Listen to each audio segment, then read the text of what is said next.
বিদায় হজের ভাষণে আমরা দেখেছি যে নবী সাল্লাল্লাহু আলাইহি সাল্লামের সমস্ত বক্তব্যগুলোর প্রায় সামার যদি আমরা বের করি তাহলে নির্যাসলের বেশিরভাগ বক্তব্যই ছিল সেখানে কিন্তু মানুষের অধিকার নিয়ে। যায়েদ ইবনে হারিসা রাদিয়াল্লাহু তাআলা আনহু নবী সাল্লাল্লাহু আলাইহি সাল্লামের ব্যক্তিগত আচরণে কতটা মুগ্ধ হয়েছিলেন, তার অধীনস্থ ছিলেন।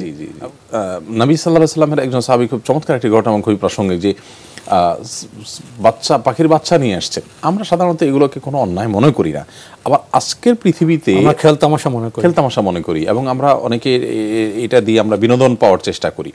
নবী করিম সাল্লাল্লাহু আলাইহি ওয়াসাল্লামের সাহাবী যখন একটা পাখির বাচ্চা ধরে নিয়ে আসলেন আর মা পাখিটার অবজলতা, ব্যাকুলতা, অস্থিরতা নবী সাল্লাল্লাহু আলাইহি ওয়াসাল্লাম উপলব্ধি করলেন, তখন তিনি বললেন যে এই বাচ্চাটাকে তুমি ধরে আনলে তার মায়ের অবস্থা কি এখন? অর্থাৎ তোমার এইটা কাজটা ঠিক হয় না যে তুমি পাখির বাচ্চাটাকে ধরে নিয়ে আসলে আর মাটা ছটফট করতে থাকবে।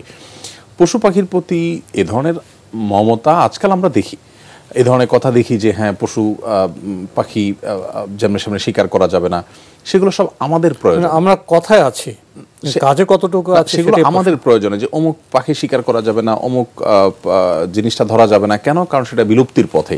অর্থাৎ এটি আমাদের প্রয়োজনে, কিন্তু জাস্ট তাদের প্রতি দয়াপরবশ হয়ে এবং তাদের প্রতি আমার সুন্দর আচরণের প্রকাশ করতে গিয়ে এরকম কিছু আমাদের সমাজে সচরাচর দেখা যায় না। এই জন্য নবী করিম সাল্লাল্লাহু আলাইহি সাল্লামের এই আচরণের সৌন্দর্য সেটি কিন্তু এই পশু পাখিদেরকেও পরিব্যাপ্ত করেছে। এই যে আপনার শাবক পাখির যে ছানা, এই ছানার জন্য মা কাঁদছে এবং রাসূল সাল্লাল্লাহু আলাইহি ওয়াসাল্লামের মতো মহান ব্যক্তি সেটা দৃষ্টিগোচর হলো এবং সাহাবাকে বার্তা দিলেন। তো এখন যে গাজায় যে বোমা মেরে হাজার হাজার শিশুকে হত্যা করছে, সেখানে পরিসংখ্যান বলে নিহত এই সাধারণ মানুষদের মধ্যে শিশু এবং নারীদের সংখ্যায় বেশি। তো এই যে বিষয়টি, এই বিষয়টি কি সভ্যতাকে প্রশ্ন করে না? এই বিষয়টি কি সভ্যতার শাসকদের প্রশ্ন করে না? এই বিষয়টি যারা করছে তারা তো অন্ধকার গুহার জীব নয়, তারা আলো ঝলমলে এক জাহেলিয়াত সভ্যতায় বসবাস করছে। যারা সভ্যতার শাসক, তাদের জন্য আমরা কি বার্তা দেব? কি বার্তা আছে এখানে? দেখুন, আমরা তো পরিষ্কারভাবে এখান থেকে উপলব্ধি করতে পারি যে আজ পৃথিবীতে যারা সভ্যতার কথা বলছে, যারা পৃথিবীতে মানবাধিকারের কথা বলছে, যারা পৃথিবীতে অনেক সুন্দর সুন্দর স্লোগান আমাদেরকে শেখাচ্ছে, জানাচ্ছে, তারা প্রতিনিয়ত সেগুলোর লঙ্ঘন তারা করে চলেছে।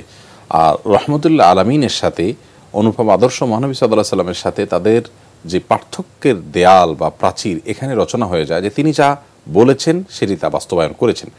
তিনি কখনো একটা পাখির বাচ্চাকে মা থেকে বিচ্ছিন্ন করাটা পছন্দ করতেন না এবং সেটা দেখে তিনি প্রতিবাদ করে মার সঙ্গে বাচ্চা পাখিটার মিলনের ব্যবস্থা করেছেন। সে নবী কখনো সাধারণ বনি আদম, সাধারণ মানুষ, নিরপরাধ মানুষ, তাদেরকে কেউ হত্যা করবে এটা তিনি সহ্য করতেন এবং করেন উনি।